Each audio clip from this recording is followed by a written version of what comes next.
to introduce a lesson.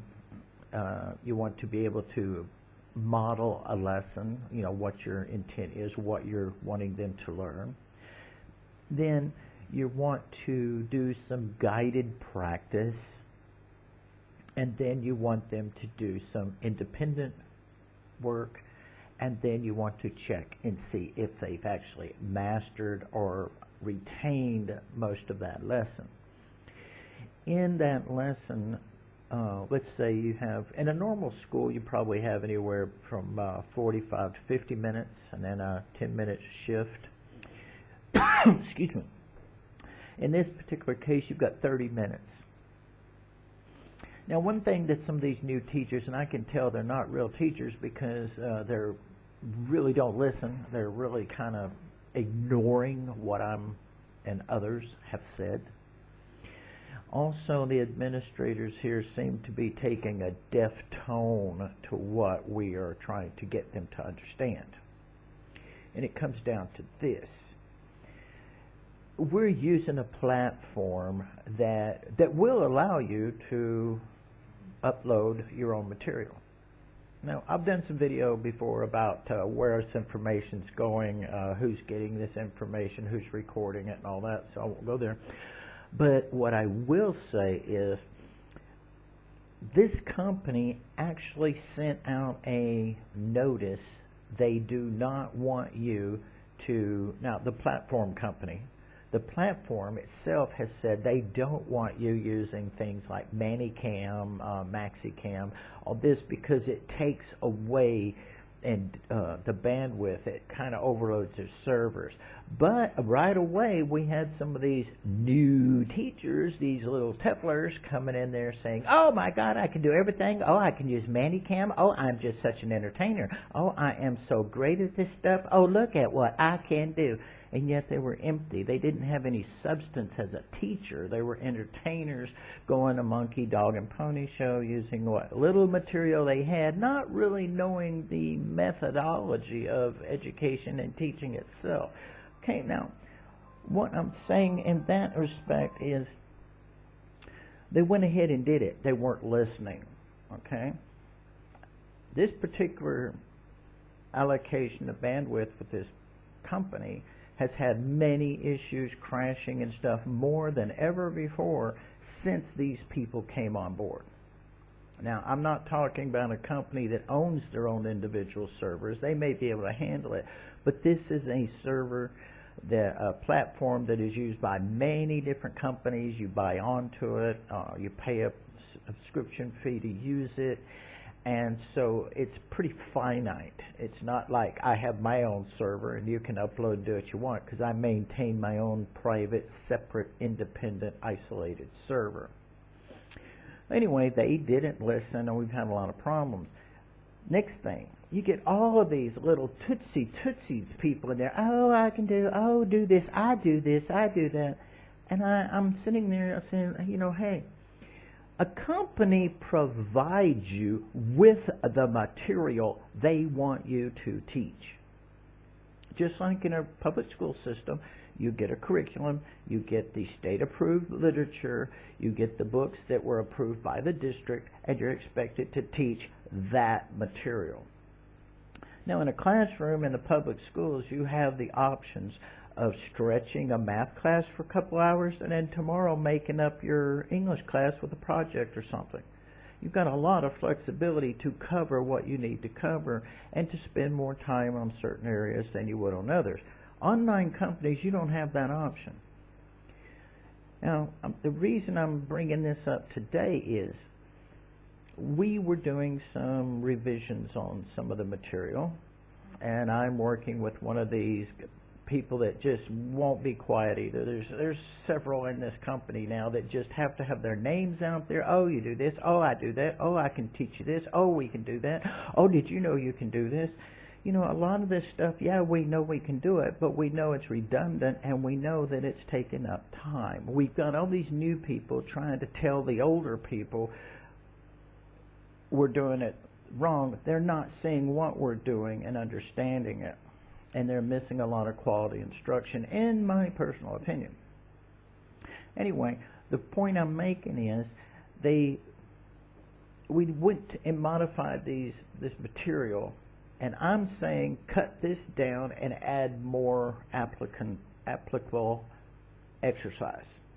Now, I'm not saying activities, because whenever you say activities, they put in a bunch more slots, and it's, animations and all this. I'm not talking about that. I'm talking about getting the students to use their brain, use what they see, and incorporate it into practical application. You're not following a picture. You're testing these students. Do they know what to do? They're still following follow the dot. They're not mastering anything by doing that. Anyway, oh no, let's don't do that. Let's change this and do this. But it's still too long. But he's a team leader. He's new, and he's over older teachers. I've already done a video on that too. Big mistake. Anyway, so he's talk. Where, okay, these are my suggestions. This is what I would recommend the company do, and the company has the option of doing it. But this guy's going into this, look at me, persona deal, and he doesn't really consider my opinions. He says he does, but then he counters them to put his spin on everything. That's fine. I don't have to get into that, and I don't.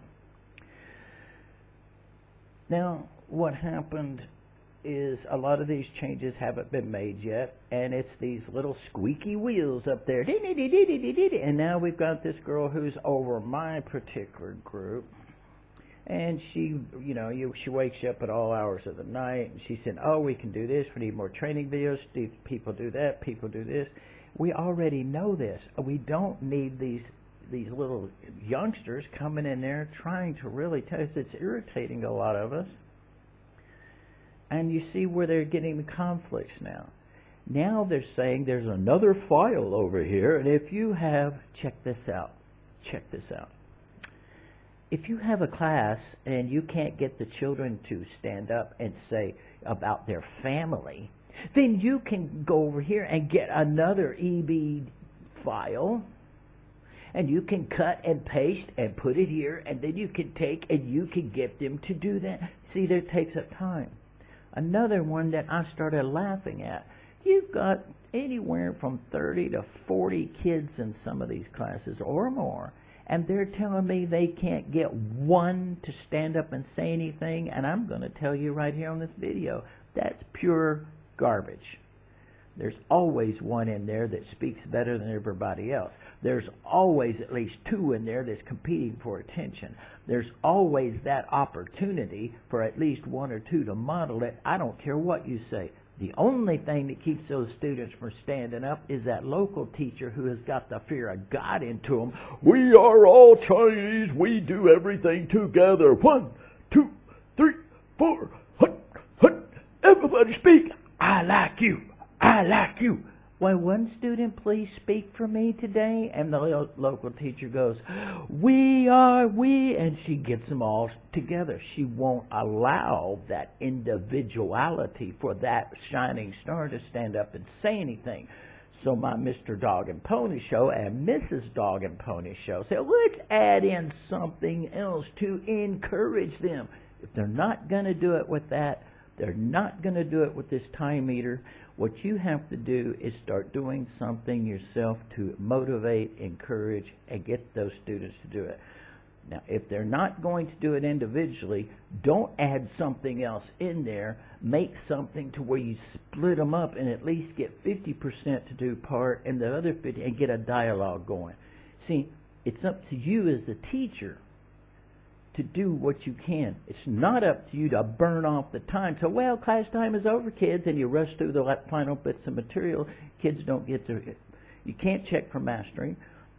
You can't get them to really retain that much, because anybody that's smart, anybody educated, anyone that's taken psychology knows you have to keep something in their brain 22 seconds before it goes into long-term memory.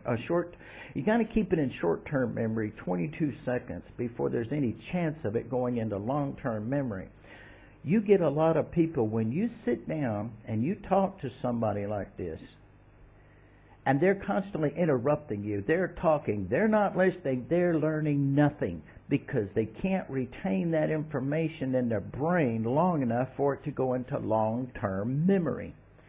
Plus, it's only held in short-term memory for a few seconds unless you can keep using it to keep it at the front of the stage. This is pure fact. This is pure psychology. This is proven. So when I'm talking to somebody, and I don't care who it is, and they're interrupting, and they're not listening, and they're not thinking, and they've got something better, there's not a chance in this side of hell that it's going into long-term memory and they're still going to do the same mistake. You know, you can't get them to understand, think, use it, apply it. Now, oh, well, I can already do this. No, we can use this material. We can help these children. Well, okay.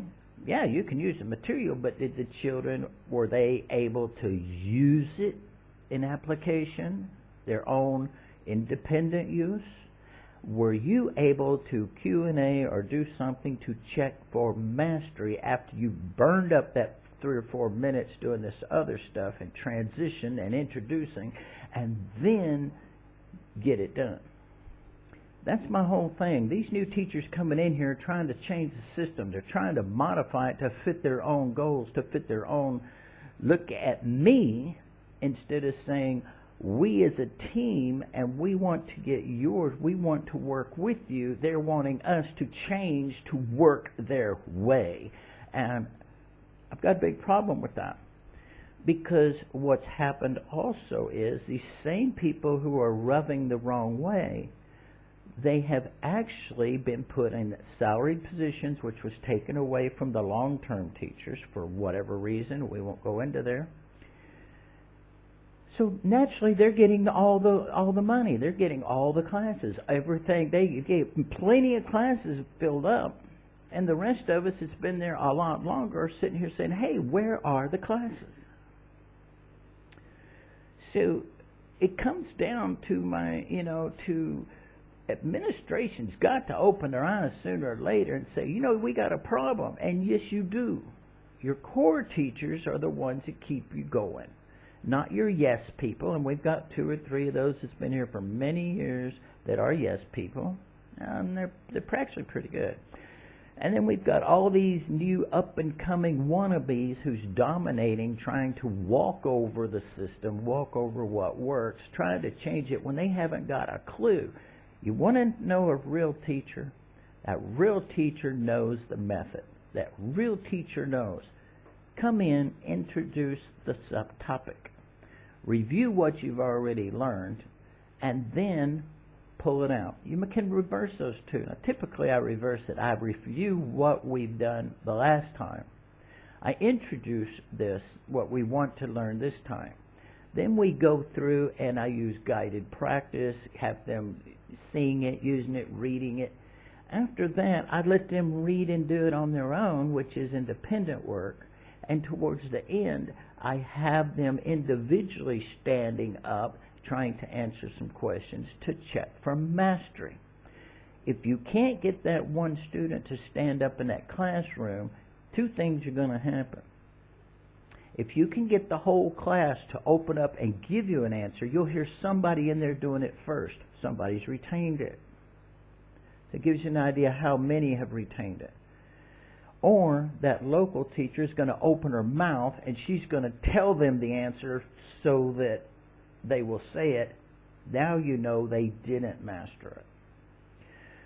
So actually what would happen in the real world is you would want to reteach that.